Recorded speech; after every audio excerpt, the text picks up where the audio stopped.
Another thing I really love is how fast the depth of field is on Redshift. It's really amazing how fast it is. You can see in this image we are seeing depth of field here in the background here.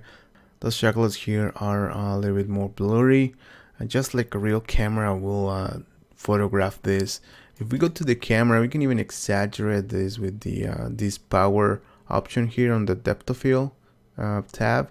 If we put this something exaggerated like 10, you can see this is rendering again really fast and giving us a really nice preview here. If you even want a faster preview, we can select an area, for example this area here. See that it's gonna be faster to render. If we even go maybe something really exaggerated, that's gonna be really blurry here. Another thing you're seeing here, let me just turn depth of field off so you can see the difference. Now this is pretty sharp, everything's sharp, everything looks really CG. And you can see I have an image store here, and if I go back you can see the distortion on the back here especially.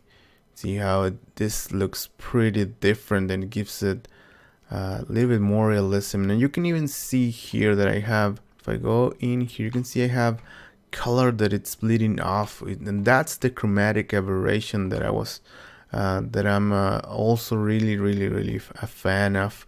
And this is a little bit exaggerated here, but it gives it a little bit more realism, and if you keep it a little bit lower, it gives a really nice feel to the image. Let me turn this back on. You can see to use this chromatic aberration, you will need some images, and you just plug these images here. The best I've seen is just to set this to white color sum and plug the images here. I'll give you these images, and this is the kind of images that you need. You need something that has red, green, blue, and white. And this is very exaggerated, but these are images that are a little bit more subtle.